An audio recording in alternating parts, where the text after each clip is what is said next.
I think there was a lot that I gave up to Mhm. join Gimlet, but at the time I was very excited to give it up because I Yeah. felt like I was onto something with the pitch, but I wasn't fully equipped to execute on the vision that I had. I had a really big vision for the show to be huge, and I needed help. I needed support.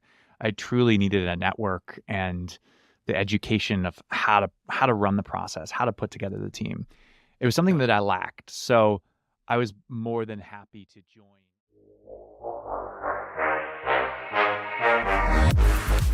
You're listening to Slick Talk, the hospitality podcast, a podcast for those who are in and around the hospitality industry who love, live, and breathe what they do.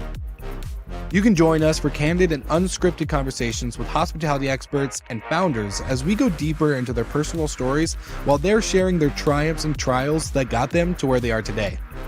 I'm your host, Will Slickers, and you're listening to an episode of Slick Talk, the hospitality podcast.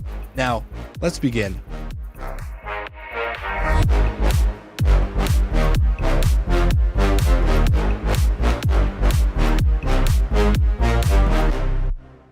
What's up, Slick Talkers? This episode is brought to you by my friends at Hostfully, and their property management software is the best in class solution for hosts and managers alike. They integrate with the best tech solutions out there like operations software, dynamic pricing, insurance, noise monitoring, you name it, they've got it. And guess what? You can also get their digital guidebook solution as well in order to make sure you aren't printing out or writing down guidebook and activities and house manual items for your guests.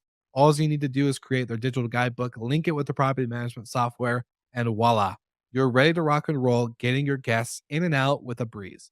So make sure you check out the link in the show notes in order to get our special offer for all of our listeners. And now, back to the episode. All right, Slick Talkers, welcome back to Slick Talk, the hospitality podcast. And I'm excited because, as I was saying before even jumping onto this recording with my guest here, this episode is much more for me than it is you. And I really hope you get to enjoy it. So I want to welcome Josh Muccio onto the podcast today. My friend, it's great to meet you in person. First off, after hearing you for the last year and a half on my own uh, AirPods and headphones and all that stuff. So just want to say welcome and thank you for being a guest today. Absolutely, Will. Thanks for having me. Of course. And so for all the listeners, I want you to understand maybe this voice will sound familiar to you if you listen to his podcast, but I became a listener of The Pitch. It's a podcast on all the platforms you can find now. And it's really about founders and startups pitching their company and idea to this room of investors. And of course, Josh is the host who gets to narrate, and it's just like got a really cool sound and feel to it. Well, It's like during Shark COVID, Tank, I got but it's better. like Shark Tank, but better. 100%. It's more real. That's a great way to describe it. Actually, it's like Shark Tank, but better because I feel like Take all the Shark things you Tank, hate like about Shark Tank, get rid of it. That's the yeah, pitch. 100%. And it's like Shark Tank gives you the highlights, but this show, the podcast that you guys have created over the years, has really just kind of gotten to the need, like the meat and bones of founders and entrepreneurs and kind of the businesses that they create. So, Josh, without me kind of butchering the pitch in its form and glory that it is, I want you to kind of maybe just kind of start us off to a little bit about you and your background prior to even podcasting and what Yeah. got you into starting the show. So I'm gonna actually take it back to my senior year in college. So this was 2000 and oh gosh, 2010, and this was um, my senior paper class. So end of my finance degree, and the dean of the School of Business thought it would be super cool to give students a chance to pitch their business ideas Mm, to different business people in the area. And so they actually created a Shark Tank like panel and brought these like kind of investors and business people into our school. And we got a chance to pitch these ideas. Of course, it was a little ridiculous in that we had to figure out a way to turn a profit in 3 months, which was, looking back now, like a pretty impossible undertaking. So we ended yeah. up all just like, doing really simple businesses. And mine was like, um, you know, maybe I can build a business that does like screen repairs and things like that. And so I pitched it, and the whole like cover. I remember my opening slide to my pitch in this room was like, "Broken iPhones make girls cry," because my girlfriend slash fiance at the time had broken her phone immediately after she got it, and I had bought Uh, it for her, so I had to feel the pain of that. Had to figure out how to get it fixed. So we started a business out of that. And so, long story short, that business uh, started as a side project in school, and then I actually shelved it for a year. Came back on the website and found that we had like 300 people on the website every single day searching for wow. screen repairs for. At the time, it was iPads that we were mainly optimizing for, and it was about that time that I got laid off from my job in accounting because of the. This was in 2010, so we're still dealing with like Mm. housing recession Yep. stuff in the industry I was working in. And so I got laid off and went full time on this business. And within a couple months, we had replaced our salary at the time and then grew that business. We did like ship and repairs all over the country, built that and sold it in 2015. And then Jeez. that was what eventually led us to start the podcast. So did you ever call the dean of that school again and be like, "Hey, remember that silly, like, little pitch competition you guys had us do in college? Well, I Yeah. actually did it." Yeah, I did. And actually, we had still like some of our profit from that little project was tied up in inventory and it took us a while to sell it. So we had to go back and say, "Oh, but no, with like the pitch, like did I ever come back like in the past couple of years and say something?" Um this I actually don't want to so that dean is yes.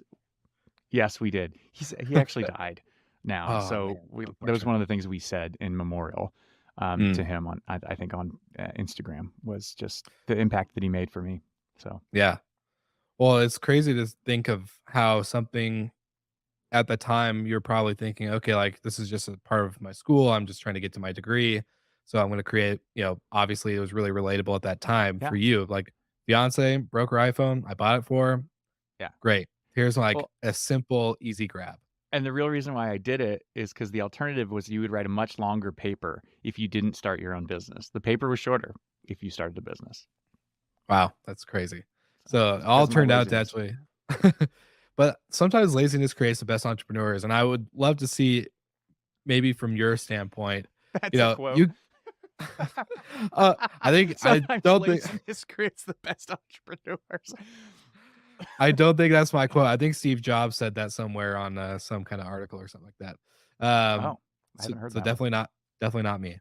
But I don't know, is that true? You've gotten to hear so many pitches and conversations through your podcast that would you assume maybe it started off from a simple idea that was just like, I really didn't wanna do this. I saw this as a problem and create a simple solution." I mean, I think finding businesses that capitalize on people's laziness makes a ton of Mm, sense, right? Like that's why mhm. Amazon is so huge. Yeah, But I wouldn't normally associate my own laziness with a good business idea. gotcha. Well, okay. So that's that's a whole other topic for another day we can go into. But Fair enough. um with the idea of the pitch. So walk me through because I know what it's like to start a podcast. I know what it's like to do it very bootstrapped, very scrappy versus now today where we're like coming up with ideas and like a think tank basically. Um so kind of walk us through one, I am curious too, did you expect the pitch to become as big as it has gotten? Or do you think it was more of a, again, kind of like, hey, this was a great idea. I just want to see how it goes and have fun. I no. So from the start, we were trying to make the pitch like a full-time endeavor. It was Okay. never people people always ask, "So do you do the podcast full time?" I'm like, "Yeah, Mm, I have been for years." hmm And in the beginning it was not. So there's actually we've been doing this long enough. There's like 3 phases of our journey, maybe 4. The first was like our independent phase. The second was our kind of like Gimlet getting picked up by a network phase, which is probably when hmm you first started listening to the show. And then our Yep. third was we'll call it the acquisition phase where, we got by well, no, we'll call it our big tech phase because we got bought hmm by Spotify. And and then our fourth is we're resetting and going back to an independent show this year.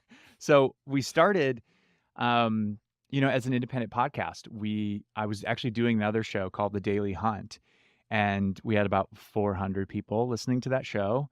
Love all 400 of those people, really appreciate them, but it was not enough to sustain us at all. It was not a great business, but we were kind of, living off of the sale, the funds that we had in the bank, our savings from the sale of Mhm. our first business. So we had some time to invest in trying different things out. Well, anyway, this first podcast didn't really go anywhere, but it allowed me to network with people in Silicon Valley Mhm.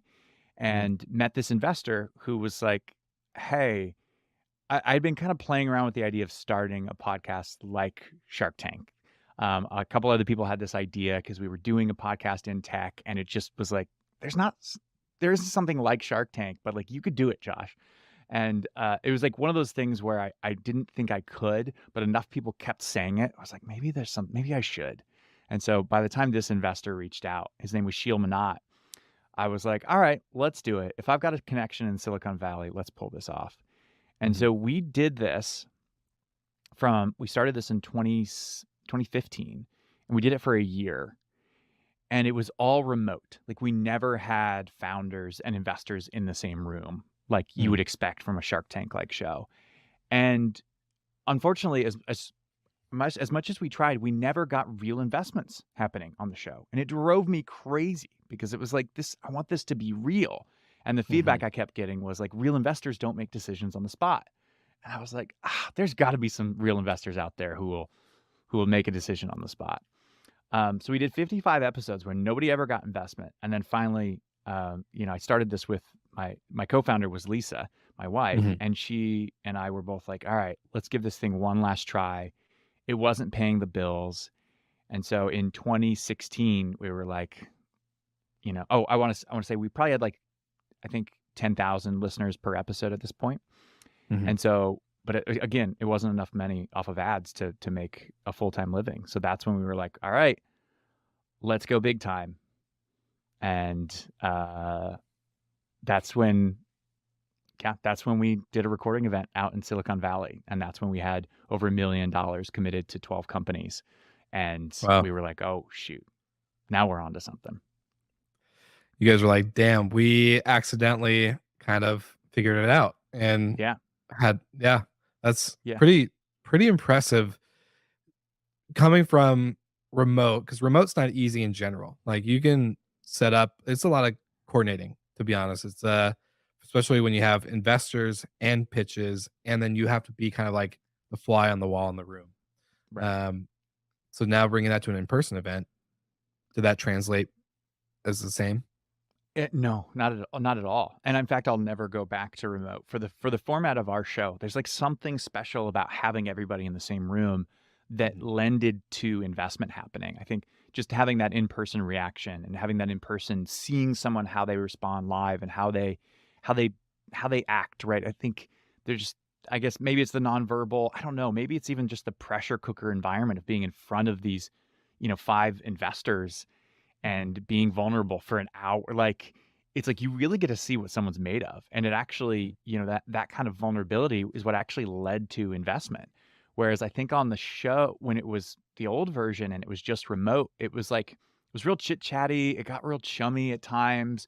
It was like, oh, so and so, we're bros now. Like it just wasn't it wasn't the right feel. Mhm. It wasn't landing.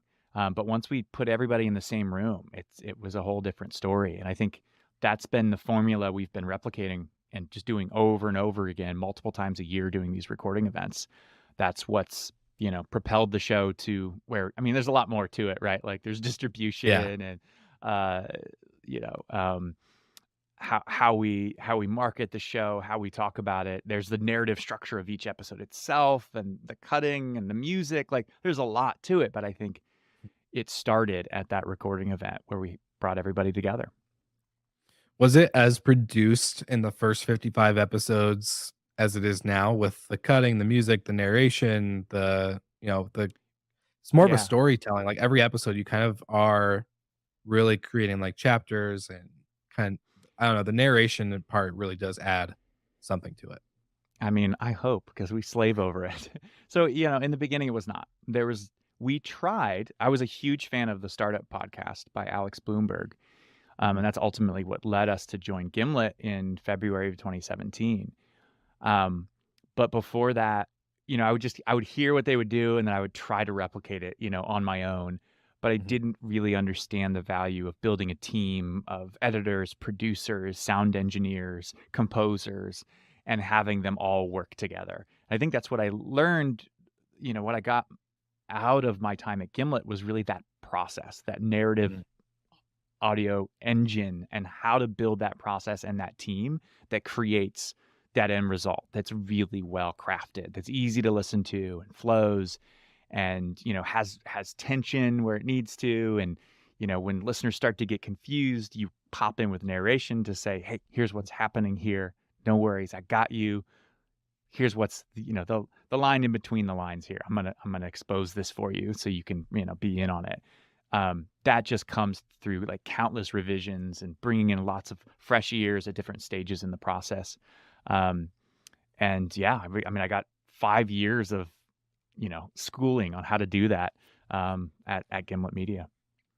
Well, I was just gonna kind of ask you to phase into that because for a lot of shows, if they're lucky, they get to have a team. If they're lucky, they get to have an editor or even someone that just kind of helps with maybe even guest coordinating or all sorts of different stuff that go on behind the scenes.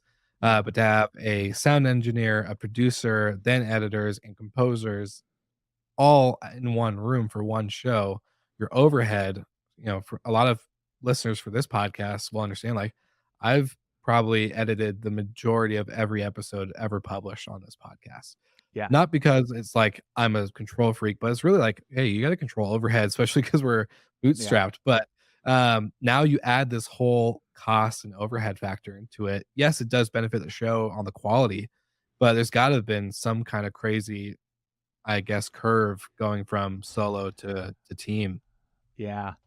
I mean, what it's funny you say that. So that first big recording event we did, we had this sponsor that came in, as this company out of Texas. Um, I'm blanking on the name right now, but uh they sponsored the entire season upfront. They wanted to be our sole sponsor, and I think Mhm. it was, 30 or $40,000 for them to own the entire season. And we were psyched about it, and we were like, "Cool, we've got the money that we need to invest in the content, to host this big event in San Francisco, and Mhm. then produce it." And we started to get down, we hosted the event, we started going through the production process on the backside, and that's when we started to run out of money. And it turns out, that 30 or $40,000 uh did not get Yeah. us through producing the entire season. But luckily, about halfway through the season, literally when we're running out of money and we're getting low, I think we were down to like, I want to say five or $10,000 in savings. We Mhm. hadn't cracked open the IRA, at this point. We hadn't gotten into our retirement savings, but that was the next step. Uh, Gimlet reached out, and well, no, I had been in touch with them for a while, trying to like sell them Yeah. on the pitch. And uh, you know, one Saturday evening, it was like a cold February evening. I'm walking outside barefoot, because I didn't expect to be on this call, but like, Matt Lieber from Gimlet Media was one of the co-founders, Mhm. just called me up on a Saturday night and was like, "Hey, I listened to the pilot episode you sent over and I love it. Like, do you need help with distribution, monetization? Like, we would love to like, promote this to the audience on the Startup Podcast." Mhm. Of course, like that was my favorite show. So I was like, Yeah. "Oh, uh, yes, where do I sign?"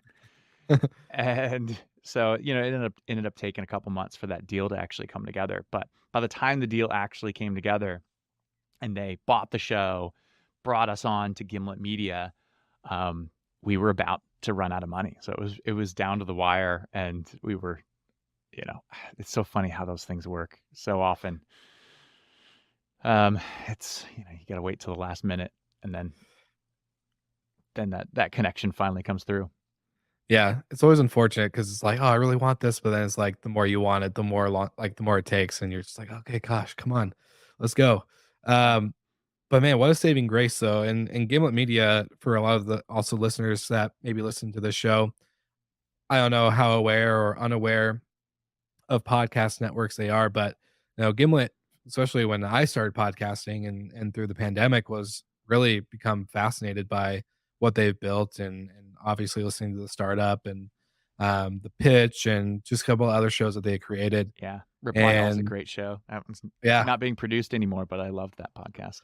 100%. That podcast was awesome. And a lot of our sponsors actually tell us like, "Hey, you should listen to this podcast and maybe you can get some ideas." Like, all right, cool.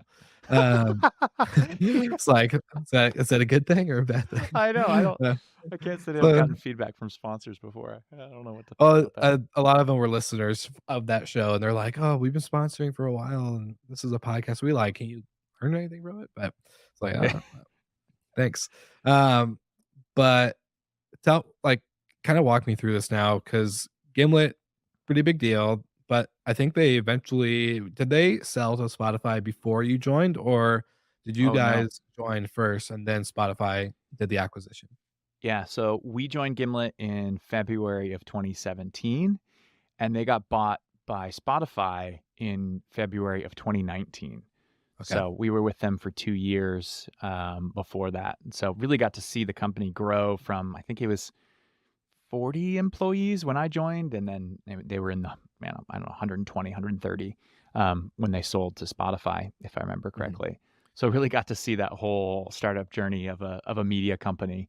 Yeah. And I mean, such a unique experience. There are, you know, very few podcast startups that, make shows like that, and really unique with Alex's background and, Mhm. from This American Life. There's just really nothing quite like that experience. And I think I'll always look back on that time with a lot of fondness. As I Mhm. was really cutting my teeth in audio at one of the best places to learn. And it was it was a challenging place to work for sure, because I think we were constantly measuring ourselves against the shows next to us, like the Reply Alls and the startups. And one of the things I learned, it took me a while to learn it, is like, you got to pay a little bit less attention to like the people you look up to, and a little bit Mhm. more attention to what makes the thing you're doing really unique. What Mhm. are the skills that you have and the viewpoint that you have that they don't have, and like lean more into those strengths. But I don't know how to teach this, but I feel like I learned it was through trial and error and trying to like kind of make my show more like theirs, that I realized how that was wrong, and how I Yeah. just needed to make my show more like my show, and really truly understand the identity of what we were doing. So, it took me 5 years, but I feel like now that we're where we are today, I have more confidence and more of an understanding of our audience and what the pitch is, and almost more importantly, what it is not, than I've ever had Mhm. before. And it's a really, I don't know, it's a cool feeling. I like knowing that. Yeah. So in 2017, when you joined Gimlet, does that mean they acquired all of the show or part of the show, or was this like a more of a service agreement that turned into, "Hey, your No, they show is now acquired us. owned." Okay. Yeah, So they walk me acquired. through that. Like, and I say walk me through that often, so I'm sorry for everyone who's hearing me say that like 5 times. But, You learned a more of lot. like but more to like, you know, people ask this question all the time because, like you said, people come up to you and go, "You podcast full time?" You're like, "Yeah, actually, I have for a while." And that's kind of what I've been saying too. Like my parents still question, like, "So those things that we see on Facebook, is that you get paid to do that?" I'm like, "Yeah, literally, like, that's the whole sole purpose of what I do." So that question comes up, but like now people always ask, "Well, what's your exit plan? You're just gonna have to end the show one day, right?" It's like, no, you actually get bought. Like there's Yeah. acquisitions that happen. So I guess I don't know. I'm more curious. And again, this episode is a lot more selfish than it is value driven for the listeners, but more Turns out you're curious, not like even gonna publish it. You're just gonna I use it just for your own. just taking notes to keep to myself. It's like, all right, guys, this is my episode. But yeah, I'm just kind of curious. You know, you go from owning the show, having independence, to then was there any friction? And I know you say you really enjoyed your time at Gimlet, but now you don't own it. So was there any part of you that was like, ooh, man, I really wish I had full control of this because you did Yeah. realize what made the pitch the pitch. Yeah. I mean, at the so yes, I think there was a lot that I gave up to Mhm. join Gimlet, but at the time I was very excited to give it up because I Yeah. felt like I was onto something with the pitch, but I wasn't fully equipped do to execute on the vision that I had. I had a really big vision for the show to be huge, and I needed help. I needed support. I truly needed a network and the education of how to run the process, how to put together the team. It was something Yeah. that I lacked. So I was more than happy to join, for the right price. And they brought Yeah. me on as a salaried employee after they bought the show and all the rights to it. And so it was very much it was a good deal for us, personally. It ended up being an outstanding deal for the show. We saw our audience grow from I think I had said, 10,000 listeners an episode to, hundreds of thousands of listeners per Mhm. episode.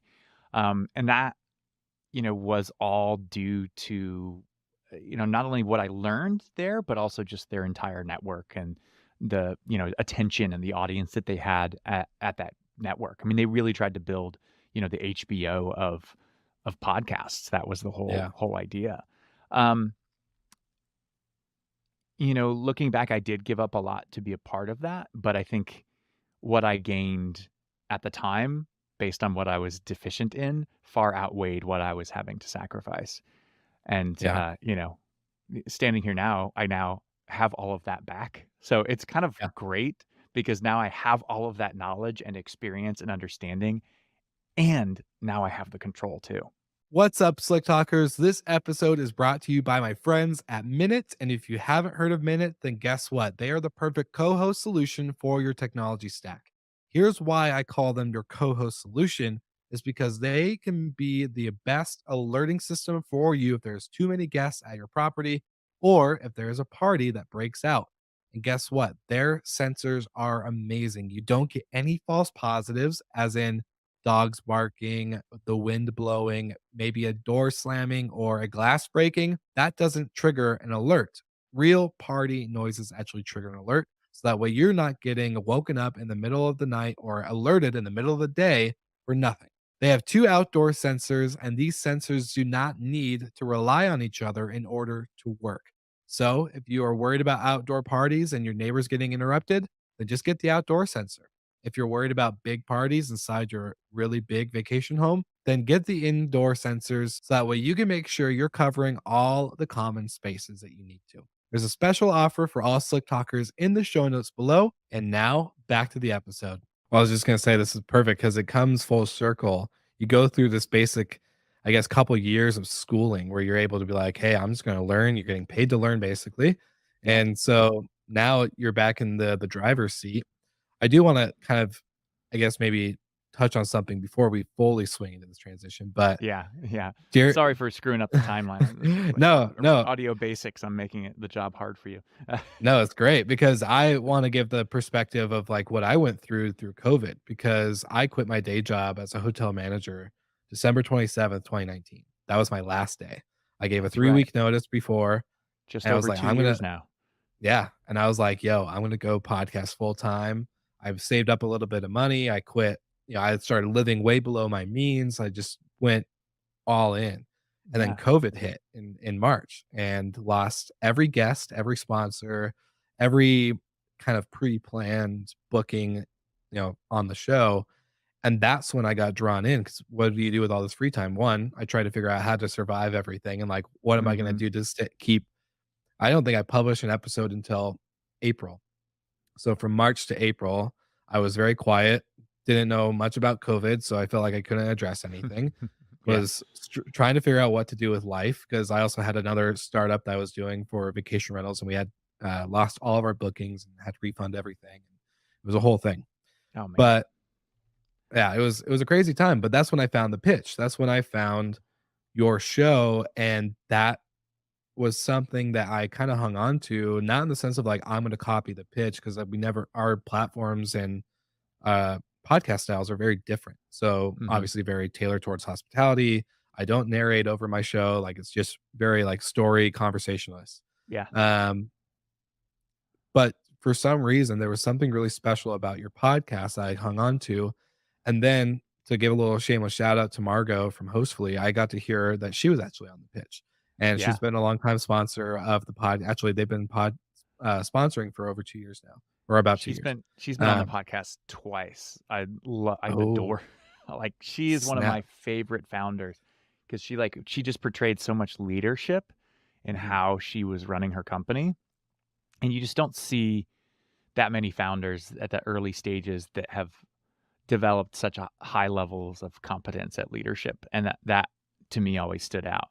And she's someone where I was like, "Oh, man, if I had started a fund," like, this is back when I wished I had a fund, I was like, she's someone I Yeah. would have invested in for sure.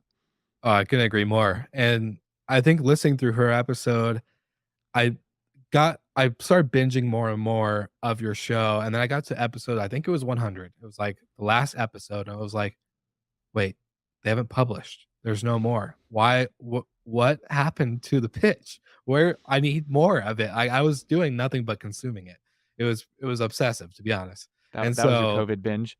Everybody else that was was my watching. binge. Wait, what was the show everybody was watching at that time? No, Love everybody is was playing, Blind and um, what's that stupid game? Among Us? Is it Among Us? Is that what it's called? oh yeah, maybe Among Us and being on Clubhouse and Oh, yeah, um Clubhouse. yeah, yeah. The 5 I just minutes of I, Clubhouse. I just logged in today to see if anything changed, and a lot's changed, but still doesn't. It's not something I'm a big fan of anymore. But Yeah. anyways, sorry, Clubhouse listeners. But the yes, get to the end, and I guess kind of walk me through. Did you guys stop producing during COVID, or was this a pre-COVID thing that ended up because Spotify acquires Gimlet 2019, Yeah, and you said I think February, so that's right. Maybe a right little before, yeah. over, yeah, a Yeah, year about a year before. before, yeah.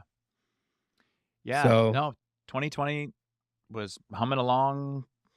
We were doing our thing. We had just hosted a recording event, I think February, right before COVID hit, and we kind of did the same thing. We were like, "Oh yeah, oh man, that sucks. That's a pandemic. I don't know, quick Google, what's a pandemic?" Oh, yeah. and it's like, "Oh wow, Bill Gates knows a lot about pandemics. This is weird." Um, and we didn't think much of it, and then all of a sudden, changed the world.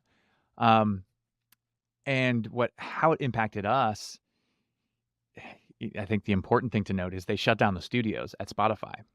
Mm. And I think if we were still a scrappy startup, we probably would have found a way to keep recording. But at Spotify, it was just like, nope, nobody's showing up into any offices anytime in 2020. That kept getting pushed back. I think it was middle of the year 2021 before they opened back up the studios. And so we published all through 2020 because we had enough stuff recorded, but we weren't able to invest in, recording new content and bringing people Mm. together. Cycling, and the way our recording event works, not a lot of people know this, but we bring in over a 3-day period about 18 companies, and they cycle through, and the same room where all the 4 or 5 investors are. They cycle in and out, over a 3-day period. So it's a great way to spread a virus if you're looking for ways to do that. So that wasn't something that was going to happen again. And I knew, because I'd been doing this show for so long, that like we couldn't really do it remotely. It wouldn't be the same show. So we tried to kind of like spin off, stuff. We did call-in shows, we did advice shows. We went back and revisited old pitches and like checked in on them. Mhm. And honestly, I'm super proud of those stories. And it really kind of stretched our storytelling ability, learned some new things because of it. But in the end, like we weren't really making pitch episodes anymore. And like our show's called The Pitch. So, anytime you hit play on an episode and you aren't getting a pitch, it's kind of a bad thing. Yeah. So, the audience started to dwindle, like not a lot, but like it Mhm. started to subside a little bit. We weren't getting as many downloads per episode. And so then at the end of 2020, we had a decision to make. Do we keep publishing these non-pitch episodes, because we still didn't have a date for when the studio was going to open again? So we published, an episode in December of 2020, and then went into 2021 not sure what was going to happen. And so that's kind of when we went on hiatus. And then by the time like studios opened back up at Spotify, by the time we were like, all right, let's relaunch the show, it was like, do we even want to be a part of Spotify anymore? Can we take our show elsewhere? Like, so that's when we approached them and said, hey, can we buy our show back? So this was earlier on this year. So all of 2021, we didn't publish anything. But then earlier this year, we approached them and said, can we buy the show back? And they said, yeah, if you meet our terms. So I can't talk about what those terms were, but Yeah. we bought our show back. Well, what did you do during 2021? What was going through your head? Don't ask that question. Oh, I mean, I'm sure everybody has a COVID story, but for me, uh, I learned how to brew beer. Whoa. I now have chickens. Tried my hand at In gardening. Florida, you have I have. chickens? Oh yeah, yeah. I Wow. have chickens. They I love that. they haven't produced eggs in a while. I don't know what's going on. So maybe I'm not a good chicken farmer either. No, they're just being lazy. Yeah, I built a really sick chicken coop. It's literally the Ritz-Carlton of chicken coops. I just had way too much time on my hands. But I mean, honestly, it was really good. I got to like kind of dip my toe into what it would be like to be retired. And yeah, I'm not ready for that. That like honestly, I don't know if you've ever taken like a leave for a while, but 6 months was good. After 6 months, I was going stir crazy. Yeah, I was gonna ask when did that kick in? Because I think I've gone maybe a week and I'm like, all right, I'm ready to go. I want to go back. I was pretty burnt out at the end of 2020. That was the other piece of this. So I was Yeah. um, kind of yeah. It was a hard year. I mean, I think for a lot of people it was hard, right? I mean, so many people left jobs and reevaluated their entire lives, moved, packed up and moved to different cities. Like Mhm. for me, I had already been remote. Like I was working, and I've produced this show from Sarasota, Florida, since the very beginning. And so I've always been that remote worker. So stayed where I was, but really needed some time to kind of rethink what was next. And turns out what was next was what I had all along, but now it's under my control, and excited to see what that looks like, going Yeah. forward. Well, so you buy the show back, which again, for all the listeners, this is kind of crazy to think that a podcast can be sold, but it can, and it can be bought back. Um, but okay, so you can't. I understand, Spotify, big tech. We don't want to step on toes and get shut down. Going into stuff that we probably shouldn't and can't talk about. But with that process, I again will set the stage for the listeners. I got to listen to your episode where you pitched the pitch to the investors, Yeah. and it was like kind Episode of like the 101. research. Yeah, the resurfacing after dropping, like, I think you dropped like a 2-minute little clip saying like, "Hey, it's me, Josh Muccio, and blah blah blah. I'm coming back." And I was like, "What?" I was like, I got that notification from Apple Podcasts. I was like, "Holy shit!" Um, and yeah, I just got really excited. But then you pitch the pitch to the investors. You have already purchased the show back, so obviously, like, you guys are going back into production, doing your events. Yep. Now, you and I got to talk. I think we started with a Twitter interaction and then moved over to a kind of like a conversation over a video call. Yeah. I got emotional during your pitch. I was literally laying in bed, just kind of listening to the podcast, ding around on my phone. And there's a certain part where I kind of just locked my phone and I kind of just like sat up and just like stared at the ceiling Yeah. and I just listened. And then there was a part with me that was like, damn, I'm so excited. Like, this is really incredible. And I started getting like a little teary eyed. And that's when I did the tweet. And then we had like that conversation. But for Yeah. you, that's just one experience out of hundreds of thousands of listeners who have probably been waiting for this day. Mhm. I remember tons of times telling friends that, my favorite podcast, I wish they would come back. And it was the pitch. And like, no joke. I'm not saying this just because you're on the show. I'm like, legit. I could literally can call my best friend and be like, yo, remember that podcast I told you that wish come back? And he's like, yeah. I'm like, it came back, Yeah. dog. And so Yeah. that's kind of impacted you guys and the way now that you're coming out with this new content, the Yeah. new everything. So kind of now tell me what's going on. Like what can Yeah. people expect for the future? Well, do you mind if I ask you a question about that moment? Yeah. Yeah. Because I think that my hunch is the reason why you might have got emotional is a specific one to entrepreneurship and being an entrepreneur. Do you remember what part of the episode that um you felt emotional? I think it was right when one you got emotional, which then kind of I think started the trickle for me. Yeah. But it was I think you were talking about just there was a really I don't I feel like I'm gonna butcher it if I say it, but there's a part where you're talking about the community behind the pitch. It wasn't just the Yeah. production and it was the listeners. It's the literal audience that really kind of was like, "Oh my gosh," like just the raving fans that you guys have created over the years. Yeah. And I think that part really, really hit me. Because I was talking about you.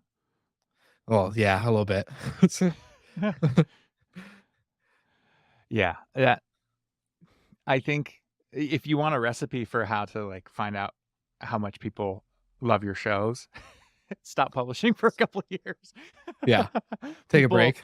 it's like that, you don't know what you have until it's gone. It really Mhm, is that. I've had several people tell me like they actually think with everything that has happened with 2020, they're actually like, I feel like what you did actually makes me more excited about the future of the show mhm, than if you had just continued publishing and like the next version of the show just launched right after the end of 2020. mhm, Um, and I think a lot of it just has to do with, you know, the fact that we were gone for a while. People realized how much they love the show. But yeah, I mean, we launched, 2022 was a crazy year. It was an incredible experience. I mean, I've been, hosting this show that's all about startups and entrepreneurship and pitching VCs for 5 years now. No, 7 years. 7 years. But I'd never actually pitched investors myself. Every business I'd started, I'd bootstrapped. And mm, so I was excited. I was really excited to get a chance to pitch investors. And it was really funny to see how their mindset, as tech investors looking for scalable businesses, and software companies, how like their pattern matching for that type of business, our show is just the complete opposite of that. They're just like, "I yeah, don't understand, how do you scale this?" And I'm like, well, the audience scales, but the people in the team and what makes this special does not. So we're gonna have to look at other ways to scale this, right?" And you could just see the wheels turning, and it's just like, can't comprehend, I don't mm, see how this becomes a billion-dollar business. And that's the metric that VCs are looking for. And, we kind of bumped up against this for a while, and but I kind of felt like in the back of my mind, I was like, if we could just publish our pitch to listeners, if they could hear what we're doing, I think the lens that listeners would apply to our business would be just so different from these VCs. And like these are the people that and like, who better to invest and have, be owners in our story than the listeners. mhm. Um, but I knew that like we couldn't just I didn't want to just like publish an episode that was like, "Hey y'all, we're raising money. Uh, Yeah. can I pitch you?" Like I was like, I know that, and other people have been telling me to pitch the pitch to the investors on our show. And so that's what we did. As hesitant and as, kind of scared as I was, because I knew the kind of pushback that we'd get, because they have a very specific blueprint for what they're looking for. And it really doesn't align with our show. I mean, media Mhm, companies in general, just not a very enticing investment for a lot of VCs. And, but the way things worked out, we ended up pitching the investors and, turned that into an episode of the show. And it was crazy. Well, I mean, we had so many people reach out after they heard that episode to say, "Oh my God, I'm so much more excited about the pitch coming back. yeah, Also, I'm I'm so psyched about your vision for this. I want to be a part of it in some way." And we also announced in that episode that we're starting a fund so that, the Margos with Hostfully, of the future, we can actually invest in them mhm, alongside the investors on our show. And so we've raised almost $1 million into that fund already, and raised a couple $100,000 into the media company as well, of which potentially you might be an investor too, which would be amazing. yeah. And yeah, it's been super cool to kind of hack this, with our audience instead of going the traditional VC route. Yeah, and I think, you asked the question of, like, what made it so emotional for me. I think it was the comeback more of you have, yes, the break that did kind of make you want more, and it was very much a craving because it's such a well-produced show. I will say, like, for any listeners that haven't listened, obviously go listen, but it's so well produced that I think there's something special when audio can capture you like that, and it may not be for everybody. Obviously, it's startups. It's very, I don't know how to describe it. It's like very much Business like nerdy. business nerdy, but like kind of cool. I don't know. I just Yeah. like, to me, I just get really excited about it. But y- in order to do that with audio, it takes a really special skill, or like you have said, team. And to Mhm. have it come back and you got to tell that story in the fashion that you did, plus now the audience gets to be involved, maybe in the investing in the media company or in the fund, that's even Mhm. cooler. Like, to be able to push something out to here, to then have someone literally click a button and send money, or be like, yeah, like Yeah. this company is worth investing in. I think there's just something really unique about it, and you don't see other podcasts doing that. You don't see Yeah. other media, like, this is such a unique medium. And so with that being, all kind of bundled into one, the vision of what you guys are creating is, I guess, it's like uncomparable, to be honest. I don't know if there's other ways where you can be like the pitch and their future versus this. Like, it's like you said it's like the Shark Tank, but for podcasts. Mhm. I don't think there's anything really comparable, to be honest. Like, what can you compare this to? Yeah. I I'm not sure either. I know, I really appreciate you saying that. I'm honored. I mean, we've been, believers in this, what we were doing and how it's unique for years, but um we also didn't really know what it was either. Mhm. It took a while for the identity of the show for us to even understand what we were doing. And we're to the point now, 7 years in, where we have a generation of entrepreneurs that have learned from our show and are now starting their own companies, and they credit the pitch for much of their Mhm. education and inspiration around how to start a company and how to pitch investors, and that is very cool, but it's taken a long time to get here. And Yeah. as you know, building a podcast is not the hyper growth up and to the right, viral, No. sensation that you see in lots of other businesses. It's just, Yeah. it's so relational the way people listen to episodes. It's so slow the way people start to engage and become fans of shows. And, Mhm. a lot of people say like podcasts are broken, or podcast discovery is broken. And, I see what they're saying, but I also think like i- it's that like slowness to create that intimacy that makes it so special. Because on the Yeah. other end of that, podcast audiences are so sticky that you can create a show that Mhm. has hundreds of thousands of listeners and then stop publishing for a year and a half, right? Like any other medium, you'd be like, your audience is dead. Like you've killed this thing, right? Like it's They not don't in a care. good way, right? Like it's Yeah. done. But in a podcast, you can show back up a year and a half later, and everybody's like psyched you're back, and all of those listeners get your episodes, and that's Mhm. insane. And like, what Mhm. other medium do you get a chance to distribute to like hundreds, if not thousands, of different apps that people can listen to you? So like, you have access to all of the platforms, Mhm. but yet the ad service that you use to monetize the show integrates with all of those different platforms. Like Yeah. that is freaking cool. Yeah. Like you get the advantage of all the platforms and and their audiences, but yet you can still monetize your stuff from one centralized 100%. place. Like that's bananas. Name any other industry that is like that. You really can't. And the coolest thing too, I've had listeners, the podcast medium in general. I've had listeners. One guy literally, I think this was a year and a half, 2 years ago, right before COVID. I remember getting this message on my website directly. Like, I love this podcast. I listen to it all the time when I'm swimming laps in my pool. I'm like, what? And he literally goes into this whole description of having waterproof headphones, and when Yeah. he's swimming laps, he's listening to the podcast. I'm like, you can't do that. You can't do that on a Facebook ad. You can't do that on a any type of other ad other than through like podcasting. I've never heard of Podcast. something. Yeah, Monetizing laps spent in the pool. yeah. It's like you can't serve. I don't know. There's just something crazy about this whole thing. So you're right. It does take a very sticky, like it's a very sticky audience, but it's also the discovery pool is hard. I'm not going to say it's easy. We're not at hundreds of thousands of listeners per episode.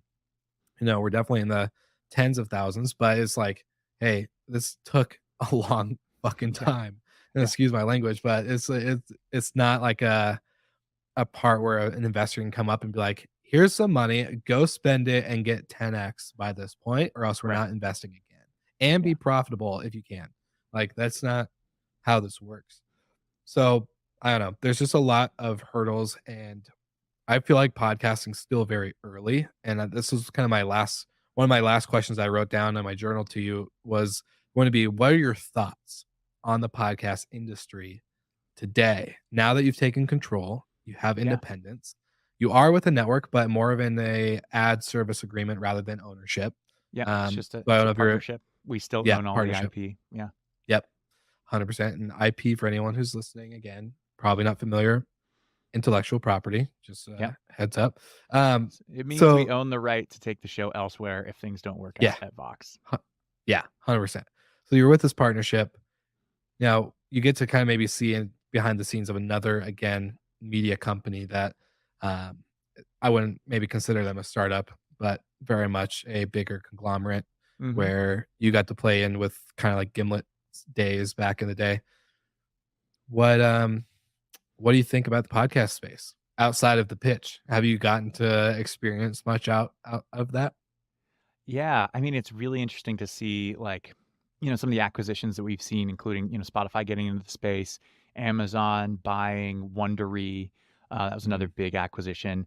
And then you even have, individual shows getting bought and doing, licensing deals with iHeartMedia and, lots of things happening in the space. I think what has really struck me since, announcing that we were leaving Spotify and going independent is that there's just so much more support for independent podcasts than there was back in 2017.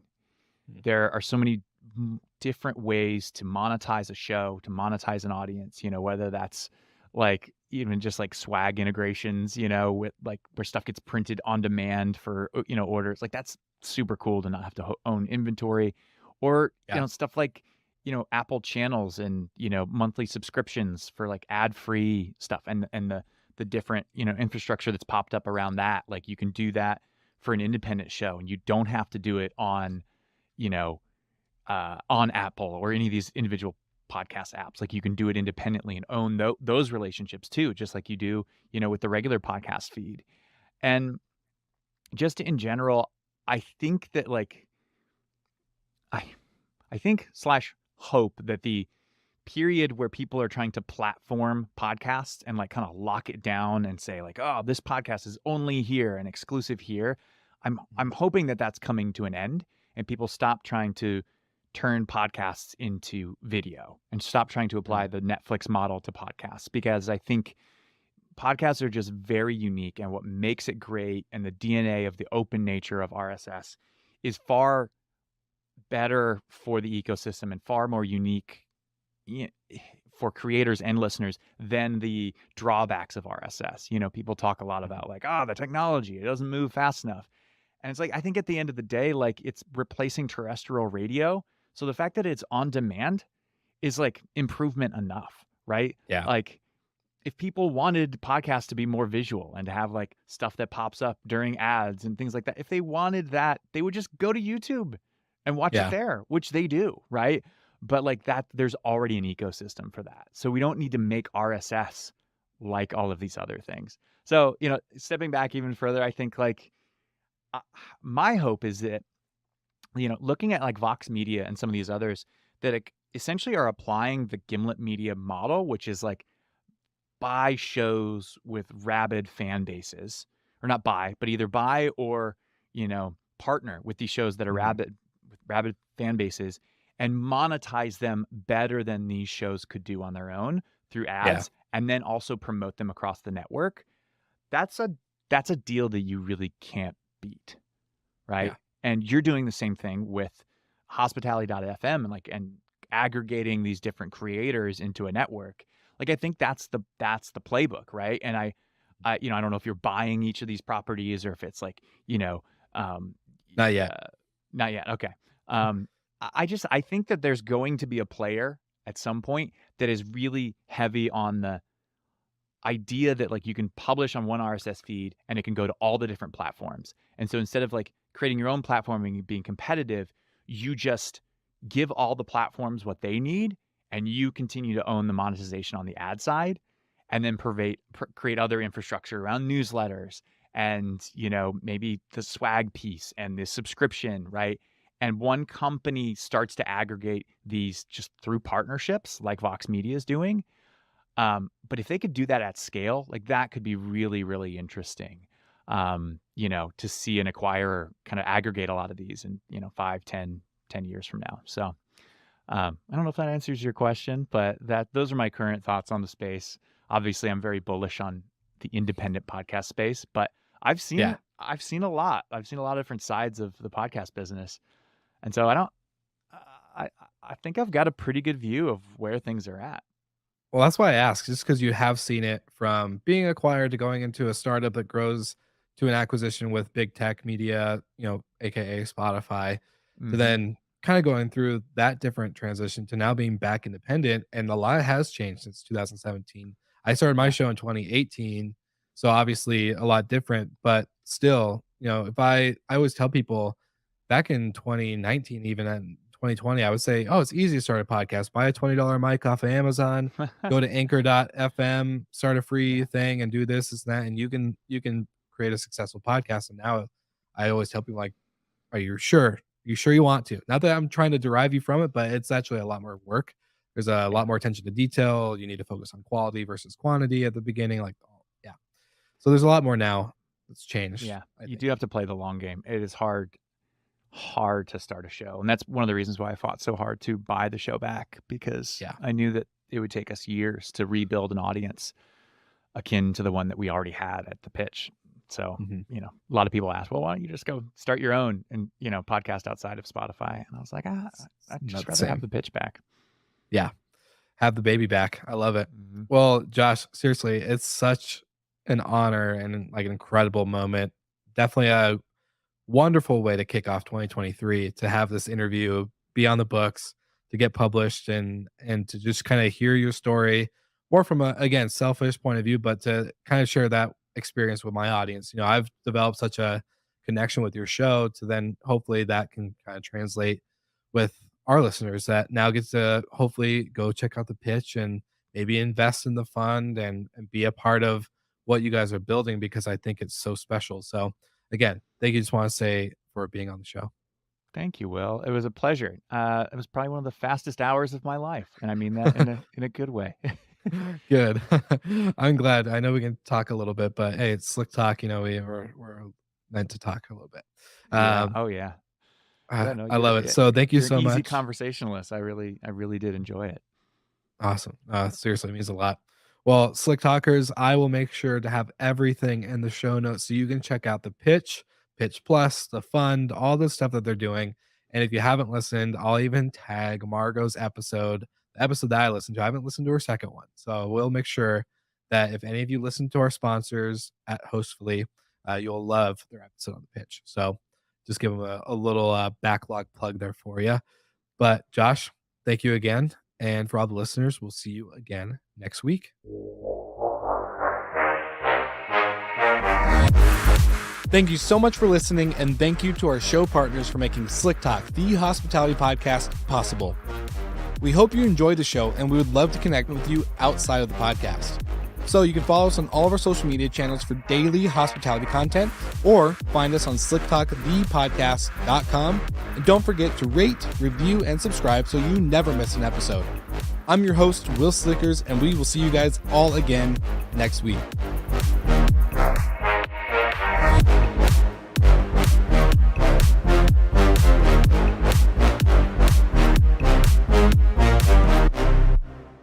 Have you heard about our friends at Safely? Well, Safely integrates perfectly with your tech stack in order to make sure that you are covered while your guests occupy the vacation home. Now, this is different from business insurance and, of course, homeowners insurance. But this is the best solution out there that's actually underwritten by a real insurance provider to cover vacation rental operator pros just like you. So, damaged linens, broken glass, ruined couches, you name it, stuff like that, or maybe even an accident on the property is covered by Safely. All you need to do is take pictures of the damages and make sure that you find a replacement item in order to cover what has been broken or destroyed. Now, this is super great because your homeowners are going to be happy that they're not going to see reduced damage items on their owner statement. You just take care of it, don't have to hassle the guests, and you don't have to see lower income for your homeowners. This is a great retention tool, and we love using Safely in my business as well. So, now that you've heard about Safely, we're back to the episode.